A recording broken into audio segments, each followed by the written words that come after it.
Hey, happy Friday, y'all. Welcome to another episode of the SEO Video Show. Today we'll be talking about SEO content strategy and topic clusters with our special guest today, Chima Mmeje. I see her in the background.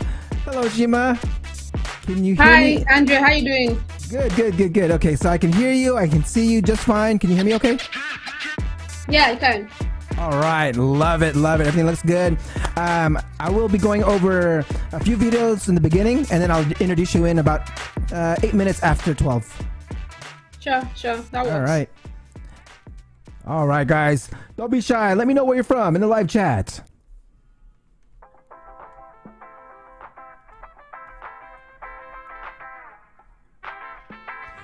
Oh, yeah. Happy Friday. Today's topics, we'll be talking about SEO content strategy and topic clusters with a very special guest today, Chima Mmeje. We have Daniel Yakubu from Nigeria. Welcome.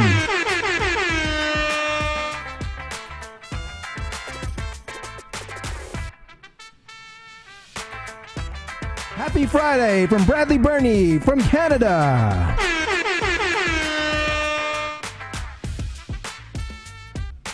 What's up, Dre? What's up, Fletcher?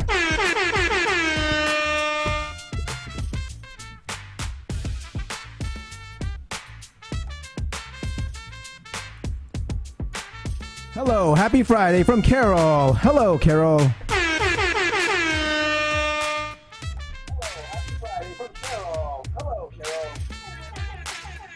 Camille Martin. Hello, Camille from the Philippines.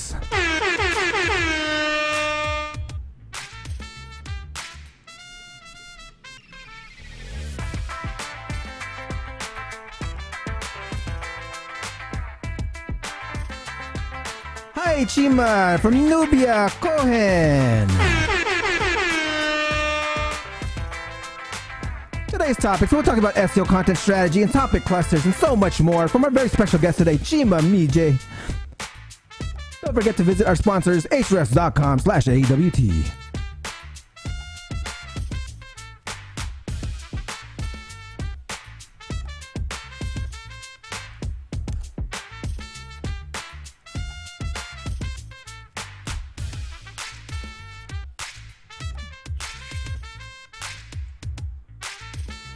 Ernesto, hello Chima and Dre. Hello Ernesto.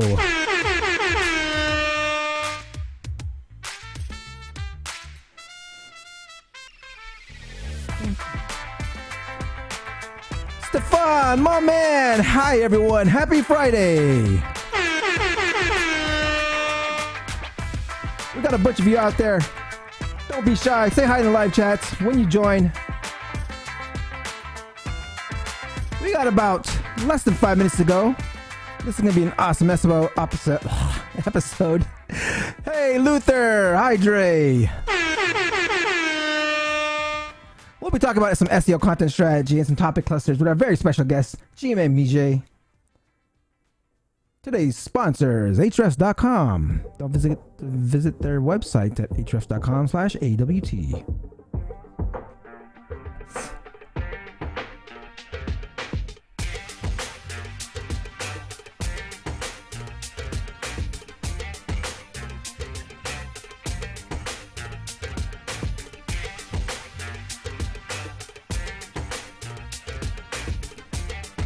Kobe, Dre Dog, what's up, my man?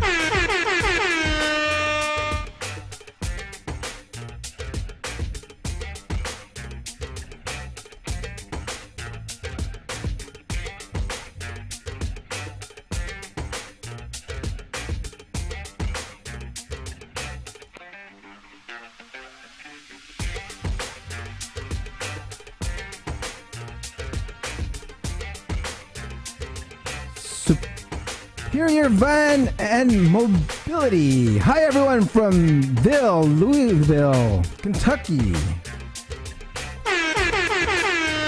Hello.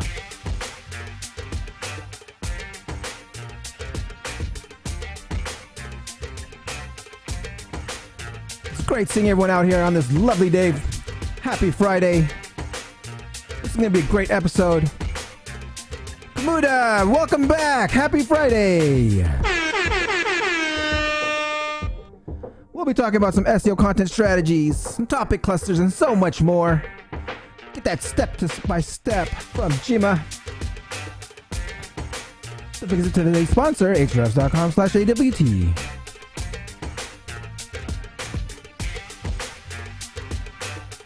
Chima, where are you tuning in from?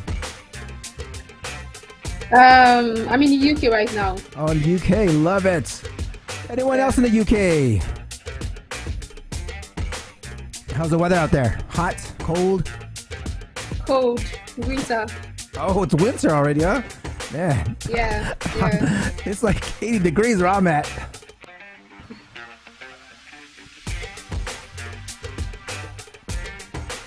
Don't be shy. We got about 2 more minutes to go, guys.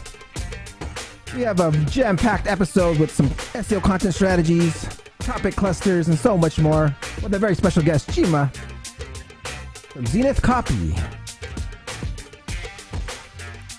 Don't forget today's sponsor, hrefs.com/AWT.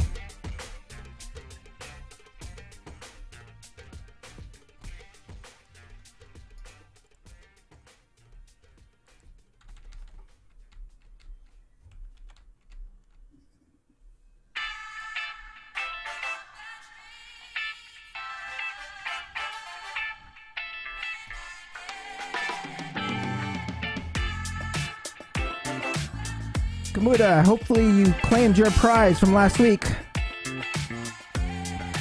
Get that hrefs.com gift set to you. If anyone else wants a special gift set from Hrefs, let me know. Say hi in live chat and I'll pick a winner. I'll send you an email. Send me an email at dre@seo.video. The first one to email me will get a gift from hrefs.com. dre@seo.video. Alright guys, we got less than 1 minute to go. I'm going to go ahead and start getting things ready here. So I'll see you on the other side.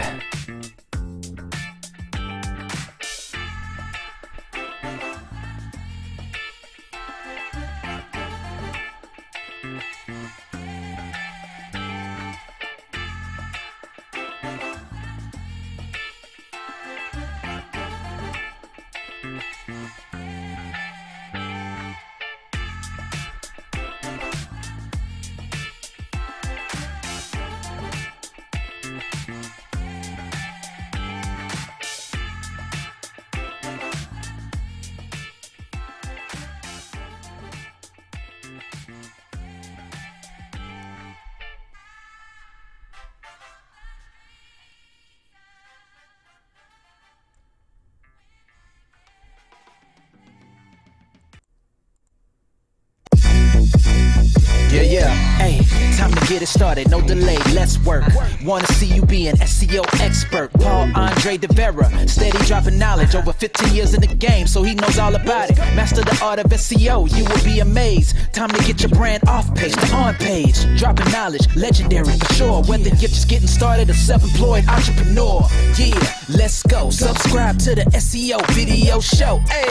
Hey, welcome to another episode of the SEO video show. SEO's alive and fun. My name is Paul Andre De Vera, aka Dre, and I curate SEO videos released in the past week into about 1 minute clips. My favorite part of the show is when I get to introduce my guest, and my guest today is the founder of Zenith Copy, Chima Mmeje. Before we get started, let's say what's up to everyone in chat. I see Kamuda, Superior Van and Mobility, Kobe, Luther, Stefan, Hannah, Ernesto, Camille, Bradley, Daniel, Fletcher, so much more. Sorry if I didn't get to your name, but please don't forget to like, subscribe, and hit that notification bell. Now let's get on with the show. This is Ted DiBiase, the $1 Million Man. Where is the best place to hide a dead body? Page 2 of Google.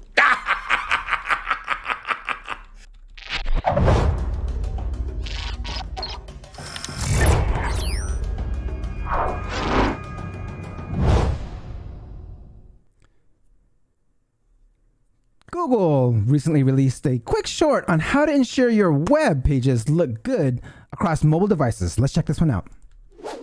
How can you know if your web page looks good on different sized phones? Buy one of each? Desktop Chrome makes it easy via developer tools. Open the 3-dot menu, More Tools, Developer Tools, make sure the device icon is selected, then pick a phone from the drop-down list, or use responsive mode to try out a range of sizes. We all know Google wants us to optimize for mobile, so check out your site on different devices with this Chrome feature. Okay, Google search on 22 took place this past week. I haven't had a chance to take a dive into the content, but I'll check it out this weekend. You can always find some SEO nuggets from search on presentations. Here's a quick highlight from Marie Haynes.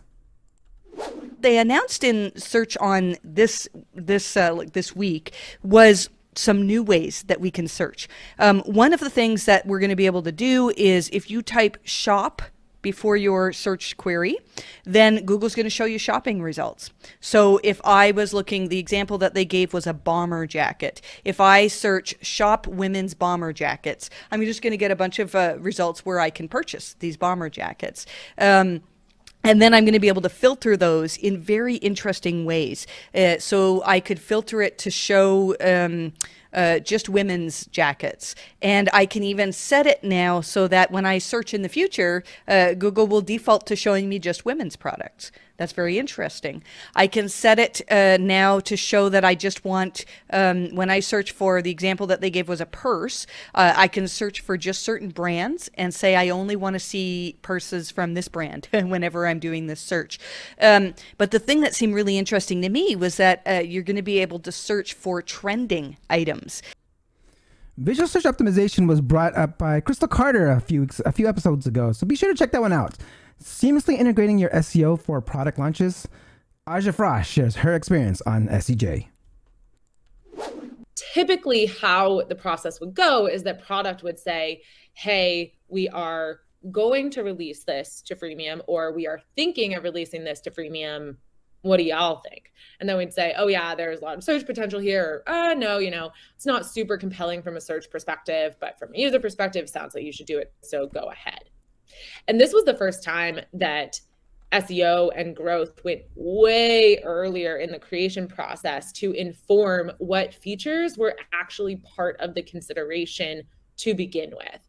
So we did a full-fledged analysis of the CMS market, all the features that were available, and then worked with product to prioritize them, both on what would be compelling to the user and what has search volume. So that there was no back and forth at the, okay, yes, this is compelling. No, this is not stage. That had already been that had been on the whiteboard since the get-go. In my experience as an SEO, I've helped the product marketing team in actually naming of the features with search volume and some keyword research. If you're not working with your product marketing team, with your SEO strategy, the time is now. So make that connection. Okay, Ross Hutchins shares how to grow your agency sustainably on the Crawling Mondays show. Let's check it out.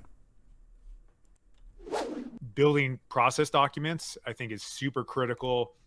We learned, I think it was GitLab that we heard that from, or was it GitHub? One of those two are huge remote companies, and they have this whole remote database, which if you Google one of those two, you'll find it.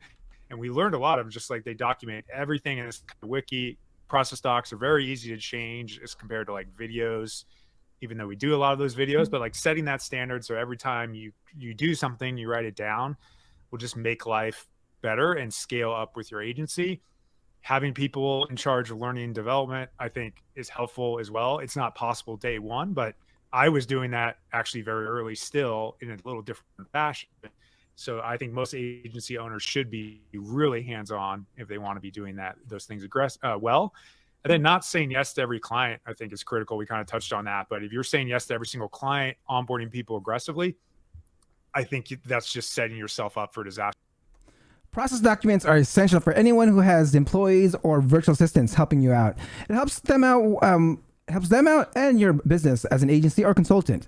This brings me to my favorite part of the show. Please ask questions and I will address them in the order that they receive. Before I introduce our guest, here's a word from our sponsor.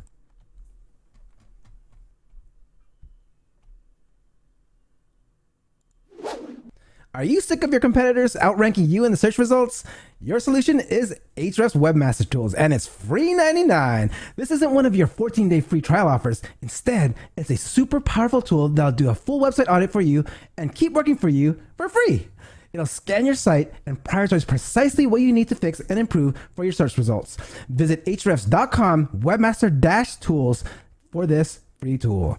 Find the link below, and by checking our sponsors, you support this show. Now let's introduce our guest.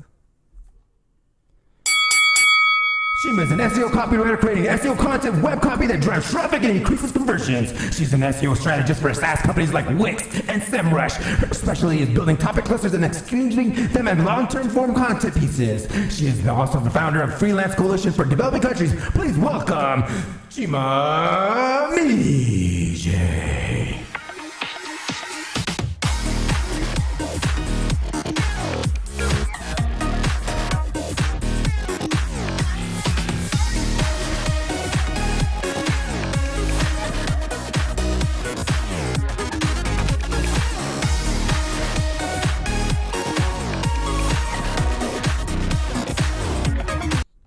Chima, welcome to the show. Andre, everything is just so impressive. I really love the rap at the intro. That was just like very sick. Love that. Thank you. Welcome. Okay, so I wanted to ask, this is the question I ask all my SEO professionals that come on, and the first question I ask is, in 1 minute or less, how does Chima get ranking on page 1 of Google? Oh, okay. Okay. First of all, find low volume keywords. That's where we start from. Find the easiest thing to rank for. Create content for it. Make sure you have tech SEO optimized. Build links, promote links, and repeats in less than 30 seconds. Love it. First knowledge bomb of today. All right, hold on. Let me rewind this real quick. Hold on. Chima, tell us, how did you first get into SEO? Okay. I used to work for a content mill like a couple of years ago, and we wrote content for everything. Just think of any industry. I've probably covered them in terms of content. But the stuff I was always very interested in was when we were writing for SEO agencies, because we had a few of them as clients. Like, it felt natural. It just felt like being home. It did not feel hard. Everything I would learn about SEO, I would soak up like a sponge. And when I left and was looking for a niche, it just felt like the most natural thing to focus on, because it was the stuff I really loved doing. Love that. So, okay, what part of SEO did you love doing? What was so interesting about it? Oh yeah. It was content SEO. That's the part I really like. I briefly thought about going the way of local SEO, because I was obsessed with local SEO for a while, but ultimately I decided to niche down in the content SEO. I like content SEO because I can write and I like SEO. So it's finding a way to like marry both of them together, hence content and SEO together. Love that. Okay. So now tell us about how did you even learn SEO? Okay, yeah. We used to when I was working in-house, we always had like constant trainings. Like every couple of months they would bring someone in to do training on page optimization, a bit of tech SEO, a bit of local SEO, a bit of link building, like a bit of everything basically. So the foundational part of SEO, I learned that in-house. And then I came out and then I took a couple of courses on HubSpot. But what really sets like just took my knowledge up there, elevated me, was mentors. I had a couple of mentors that were very, very extremely helpful in like closing all of the gaps that I had, and then giving me the confidence to like really get in there and do some valuable work for clients. So tell us more about your mentors. Like who are, what did they do? Like, how'd you meet with them? What was kind of the process of working with your mentors? Who were they, if you can share? Yeah, that's a strange thing. I think I'm realizing now that I met most of my mentors on Facebook, which is very weird. Usually people meet them on places like LinkedIn, but it was people that were always engaging with my content. People I already knew, but they were like big names in the industry. So when I reached out to them, they could see that I had passion, there were just knowledge gaps that I needed to close. So they were willing to jump on calls with me and all that stuff. I also looked to a lot of blogs. I read a shit ton of blog content in those early days. I spent a lot of time on okay, in the early days for anyone who's watching this on New Patel, not anymore, but in the early days, yeah, New Patel, search engine land, search engine watch, grow and convert, HubSpot blog. Just spent a lot of time trying to understand the basics, trying to understand the implementation, reading case studies to see what worked and what didn't work. Love that. Okay, so I wanted you to take us to know more of the future. So Zenith Copy. Tell us about Zenith Copy and how it was founded and the story behind Zenith Copy. Oh yeah. Okay, so while I was still in house, I started thinking of branching out one day when okay, so let me dial back a bit. Yeah. In house, I was making $500 a month for writing content, like a whole month's worth of content. I was getting paid 500. And then one day I'm in this Facebook group and someone in there is talking about charging 500 for one piece of content, and my mind was like blown. Like, she's charging 500 to write one piece of content, and I'm charging the same amount to write content for like a whole month. I'm like, nah, I have to leave. So I paid this guy $100 to build a website for me. No name yet, nothing on the website, just start building something while I think of a name. So I'm brainstorming and I'm trying to think of a name that it doesn't exist yet, because almost everything good is taken. And that's when I come up with Zenith Copy, because Zenith basically like means the top. And then I just wanted something to signify that, yeah, I'm a very good writer. And then I built Zenith Copy, made some mistakes, went after the wrong keywords, and then later restructured to focus on what it is now, which is SEO writing for SaaS companies and then strategy for SaaS companies. So now the focus is on doing two things: building topic clusters as a form of content strategy for clients, and then executing those clusters as long form content pieces. So that's the specialty right now. Love that. Hey, if you think 500 is a lot, I've paid up to 5,000 for a blog content.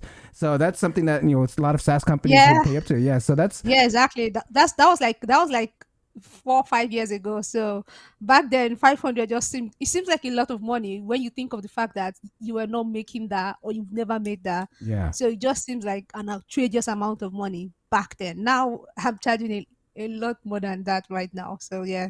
Love it. Okay, so I want you, before we get started to the topic clusters, because you're talking about topic clusters and building authority here, I want to know a little bit more about the Freelance Coalition for Developing Countries. What was that about? Yeah, what's that about? Yeah, okay. So the Freelance Coalition is kind of like based on my backstory of not even knowing that it's possible to even charge 500 for content, of thinking that if you making 500 a month is like the norm. There are a lot of content creators, there are a lot of SEOs who live in developing countries and are earning like $400 a month for a month of work. That is exploitation. But they don't even know that they're being exploited because they have nothing to compare it against. So that's part of what the Freelance Coalition is.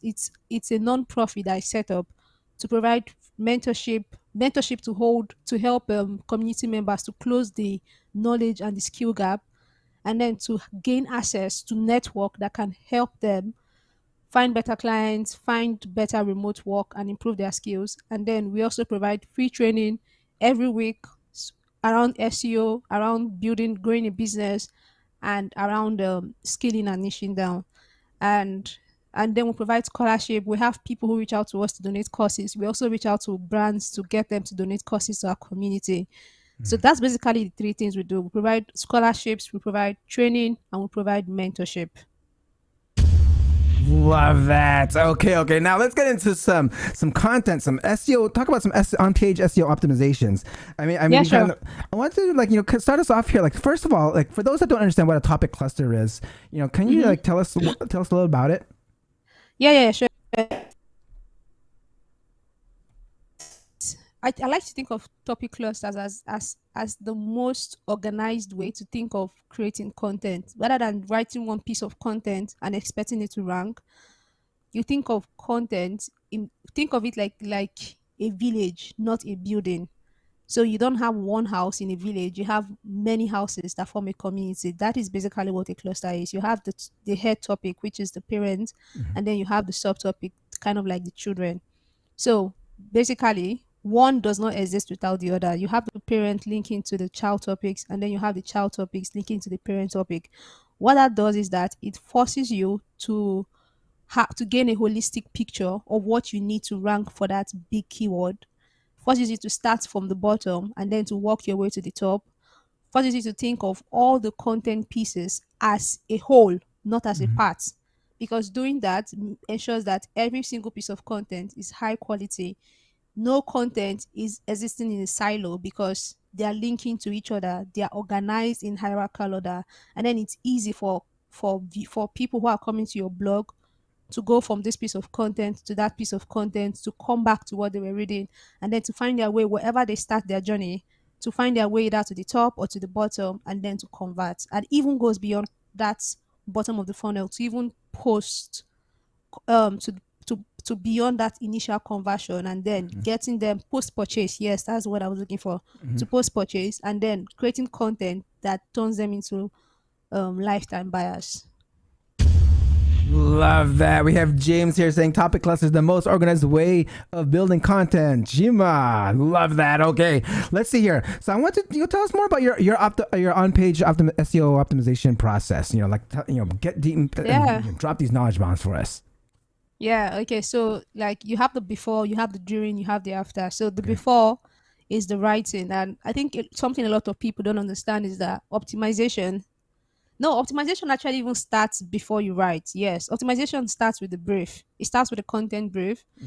It starts with ensuring that you have the right subheadings in there, ensuring that the content has opportunities to link to other pieces in the cluster, ensuring that you have the right links, internal links, so that you can pass link juice from other pieces into the space, and then from this space to the other pieces. If you have that content brief, right, you've already done half the job, because that is what you're going to weigh the written content against, and that is what you're going to use to promote the content. So you have the brief before, and then you have the writing, which is the execution. And then after the writing, then you take that text that you've written and then you run it against a tool like Neural Text or Market Muse. Basically, you're trying to see how well you've optimized for topics or semantic entities, and then try to see how you can include more entities naturally in the copy. Once you've done that, you also want to check for hard to read sentences, because readability is also important. And then I'm a big fan of simplifying text. I think that's something that makes me very interested in SaaS, is simplifying text to find the simplest way to communicate instead of using convoluted words that make people start trying to pull out their dictionary. So simplify that text, make sure it's easy to understand, edit for grammar, and then add schema if it's how to, if it what is whatever the schema is, or if you need to, because not every blog post needs schema markup. So add the right schema markup when necessary.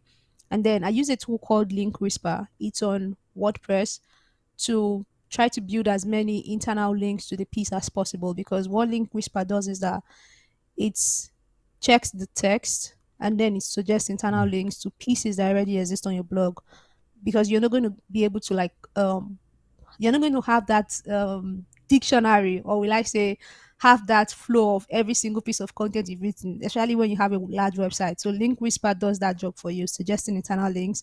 So once I have those internal links in there, next is the image alt text. I want to use secondary keywords, probably one primary keyword, optimize for my image alt text. I want to make sure that I'm using secondary keywords in text, in subheadings, in headline, all of that. Optimize my headline, write the meta description, make sure the conclusion is actionable. And then the most important part, I think, is to let it breathe and not just hit publish. Let it breathe, come back tomorrow, and then repeat the step again, just in case you've missed anything. And then publish. Now, after publishing, you want to wait a month before you even start checking how it's performing. Because I think people just want to rush and then start checking after a week and then start trying. Now, wait a month, give it some time. And then once you've waited a month, then you can start asking yourself questions like, do I need to build backlinks to this piece? What kind of backlinks do I need to be building? How many backlinks do I need to build? Is it too long? Is it too short? Do I need to cut it down? Is there something here that shouldn't be said that I'm saying? How do I make this space better? Is there a gap that I haven't exploited based on what my competitors have not created? What can I do to get my readers to the finish line? Basically, what can I do to optimize better for search intent? And once you have all of that, I think that's a golden piece. Wow, that's a lot there. But I heard everything there. But I think your camera image went off. But everyone, I believe everyone was able to hear that. Sure. Yeah, so Yes. we were able to hear everything. Which is awesome. But there was a lot to unpack there. So I want to kind of like take a step back. Let's see if are you able to fix your camera, or let me see. Just give me a moment. Yeah, let's see. Jeremy says, "Take a breath, Chima." Wow, that was a lot of great info. Yeah, let's rewind a little bit. Let's pick. Let me pick some parts out of that, because there's some things, you know, you did mention, like in the brief. So all this is within the brief. One of the things I want to that you pointed out was, you know, you're using all these tools, you know, like and you're having internal links. So your briefs will have, you would actually find the internal links in the brief. You would have that already within your brief. Yeah, I can see you now. Yeah. Yeah. So for the internal briefs, like you mentioned, you put a lot in there, and we have like we want to make sure. Oh, there you go. You're back again. Did you have two cameras? You have two cameras? I have some sort of Sony camera that I use for video calls, and then I have the one on the computer. Love it. Okay, guys, if you have any questions from what she just dropped in her on her content brief, it was a lot to unpack there. But I want to kind of go into more of your internal linking. You said you use something like Link Whisperer. I mean, like Link Whisper. All these things that you use, that you just mentioned, that's all within your brief. So it's not necessarily what's being published, right? You put all the internal links that we want to link to in your brief. Yes. The ones I put in the brief is okay. Like when you already have the cluster, then you know what you want to link to for each of those content pieces. So that goes in the brief. Then you can just do a quick run on the website and then maybe put some words that you want to link to see if the client already have existing content on that, maybe a subheading. Then you're like, oh, maybe let's see if this client has something around this subheading, and then you can quickly find that and then add it to the brief. But it's not possible to capture everything just by what I can think of from looking at the subheadings and the other pieces in the cluster. So that's where Link Whisper comes in. Link Whisper is going to run every word against content that already exists on the client's website to find other internal resources. So that's where it's really good, because it's a tool and I'm human. So yes, it's just like layering on top of my human limitations to remember everything. So I'm curious on there's one thing where I'm trying to remember what this was. There's so much to unpack there. Let me go ahead and take a question from the audience here. It says Sayclane Hadar has a okay, actually here it goes. How to build a topic cluster. My niche is laptop, any tools, and guide, and step by step. So this is actually kind of my question. I wanted to ask like how do you find a topic cluster? So in this case, he's saying his topic cluster, my niche is the laptop, any tools, and guide. So like how? Yeah, that's not a keyword. That's not a keyword. That's not even a topic. That's too vague. That's the thing with clusters. You have to zero in. Okay, I think the key thing is to start from what I always tell clients, SaaS clients, just to start from what is the word you want people to think of when they hear your brand name. Okay. That is the thing. The thing you want people to search for. For example, if I'm looking for something like HelloSign or DocuSign, I'm going to search sign software. Mm-hmm. Do you understand? So that is where you start from. If I'm looking for something like a camera for this kind of event, I'm going to search for best cameras for webcams.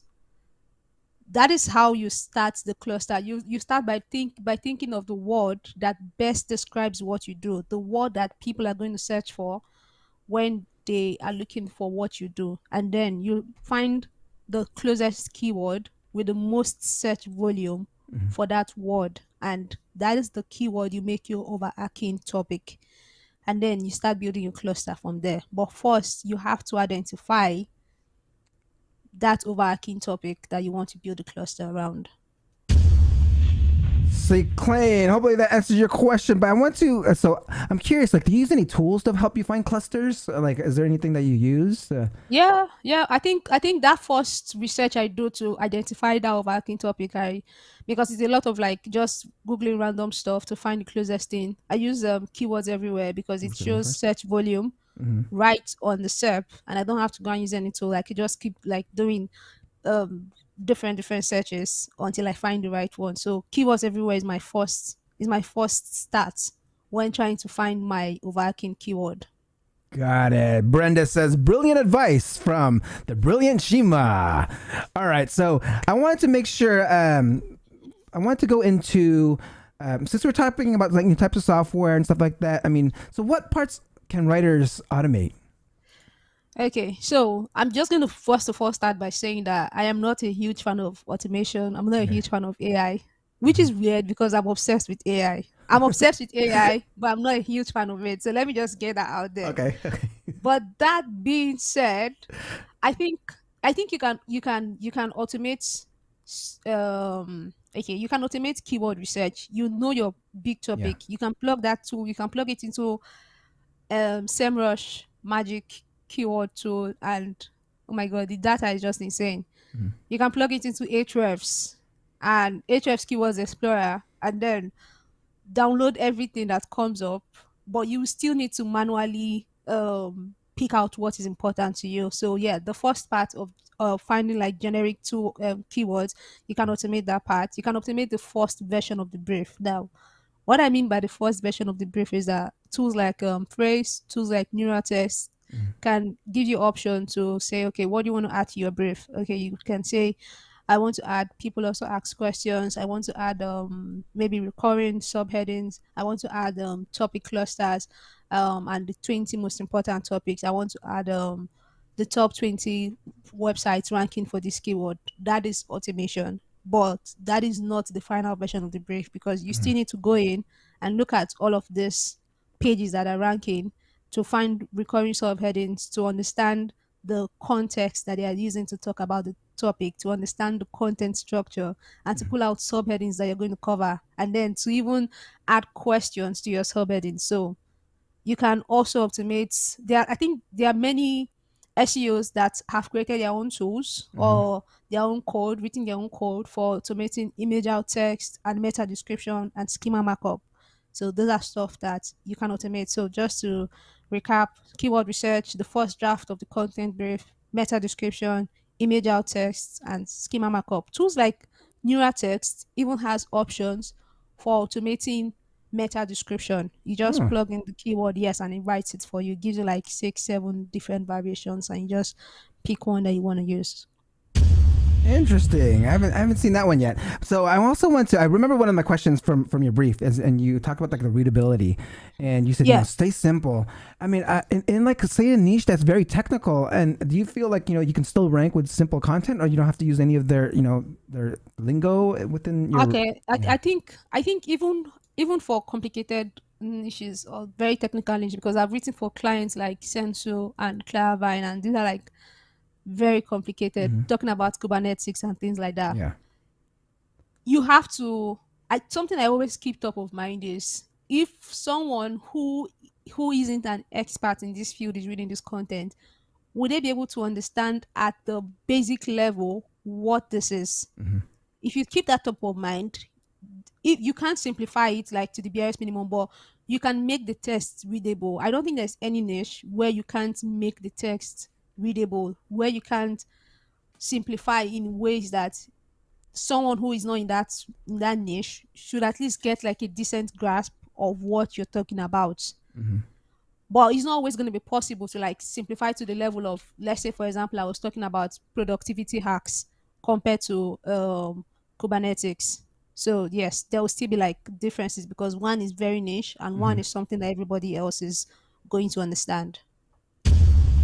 Love that. Okay. So I want to go into more. Okay, well, let's see. We have Say clean. We got let's you have how to recover affiliate sites in products review update. I don't think that's part of the topic here, so let's Yeah, that's part of what we're talking about. yeah. All right, guys. So I want to go into more something where how do you ensure the process that yields the most results for your clients? Okay, that's an interesting one. I think the first thing is goal alignment. That has to be priority first of all. Okay. That has to be priority. You have to ensure if the process is going to yield results, then the result has to be what the client wants. So what is the goal for the client ultimately? So if it's to get more sign up, if it's to get more traffic, if it's to build more backlinks, sometimes is to build authority. Whatever the goal is, align align that goal, and then create a process that is repeatable. Because if it's repeatable, then you can keep doing it over and over again. Don't try to reinvent the wheel. Track, improve, repeat. That's the tail end of it. So track results as it goes, see what's working, see what isn't working, improve on what's not working, and then repeat the process again. I think this is something that is so simple. Yeah. Love it. Track, Improve, repeat. track, improve, repeat. Track, improve, repeat. Yeah. Okay, James, simplify your content this way even non-experts can understand. Love that. Love that. Okay, so I want to go into more. You have something called the 10x topical authority, course, right? Yes. Please tell us more about this course. I'm interested in what's in it. What can we learn? Maybe you can give us a little sneak peek of what's in there and what we can learn. Yeah, sure. Basically, I'm very passionate about topic clusters as a way of building content strategy and creating content. So the course takes you from top to bottom. What is topic clusters? Explains doing the research for topic clusters. Explains the keywords to prioritize when building your clusters. Explains how to build your cluster. There is a spreadsheet in there with all of the columns that you need to have your cluster. There's a content brief in there on how to build out the content brief for your cluster. There's a way for you to track the results. It's basically like top to bottom on building topic clusters and even selling it as a service if you're a freelancer so you can make your money back. Love that. Okay, guys, if you guys have any questions, please ask them in the live chat. So as I'm coming down to my last few questions here, I want to go ahead and also ask, you talk about topic clusters on building brand authority. So I'm curious, what's the relationship between topic clusters and your brand authority? Yes, I think at the core of it, this is one of the biggest goals for topic cluster is building authority. Because I think I said something during the last Brighton SEO that you can use topic clusters not just to rank on SERP, but to rank in the mind of your users. Think of brands like HubSpot, All Recipes, Investopedia, all of those Nielsen Norman Group brands that have stood the test of time, that despite the 11 billion thousands of updates that Google has released over the years, those brands are still there dominating SERP. Yep. When you want to search for something, you start with these brands. And then you put the search after, because you want to find out what they have to say first, because you've trusted them. And even if you don't put their brand name, because they're in this, I call them the circle of trust for Google. They're going to show up on SERP for that niche, and your brain is immediately going to click on them and say, "Oh, this is a brand I trust." Your brain associates trust with that brand, and then it just clicks on them and ignores everybody else. That is topical authority. It's because brands like HubSpot have built authority for words like inbound marketing, content marketing. When I see anything about inbound marketing, I'm going straight to HubSpot.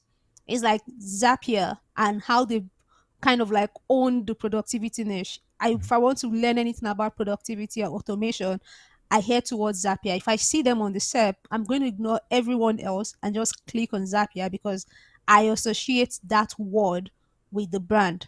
That is what clustering really is.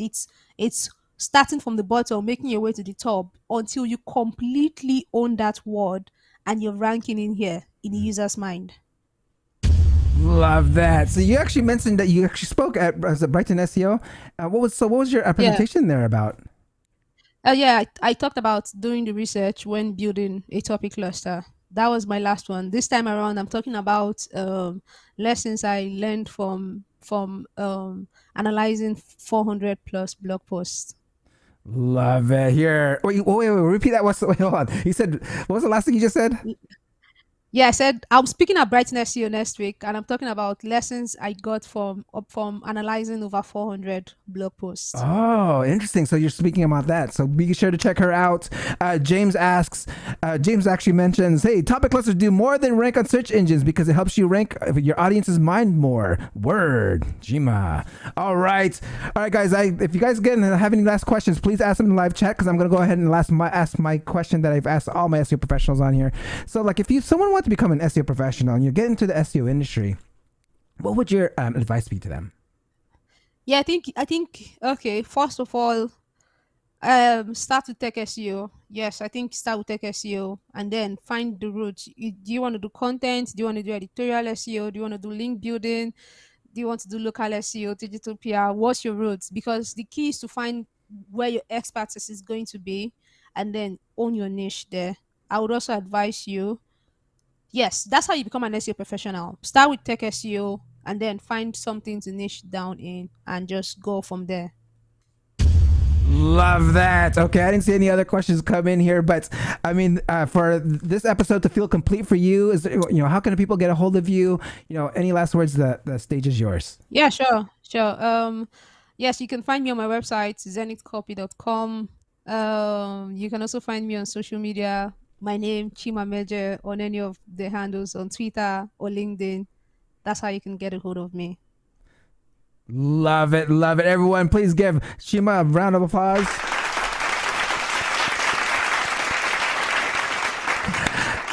I do ask one more thing. If you have a special talent, if you can sing or play an instrument, you can also do it now.